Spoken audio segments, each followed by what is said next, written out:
अस्सलाम वालेकुम नाज़रीन, उर्दू टीवी चैनल में खुश आमदीद।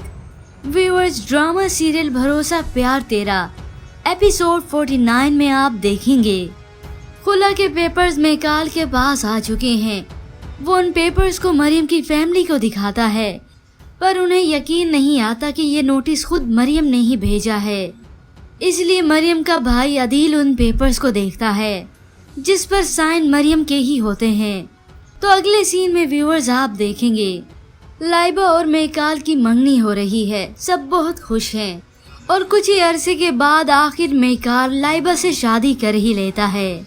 लेकिन कुछ वक्त गुजरने के बाद आखिर मेकाल को ये एहसास हुआ कि उसे लाइबा से शादी नहीं करनी चाहिए, क्योंकि वो मरियम को तब भी नहीं भुला पाया। लेकिन लाइबा इस सब की वजह से बहुत परेशानी में है, क्योंकि जो लोग किसी और का घर तबाह करके अपना घर आबाद करते हैं वो भला कैसे खुश रह सकते हैं। तो व्यूअर्स, आज की इस प्रोमो के मुतालिक हमें अपनी राय का इजहार जरूर कीजिएगा। मजीद ड्रामास प्रोमो के लिए आप देखते रहिए उर्दू टीवी।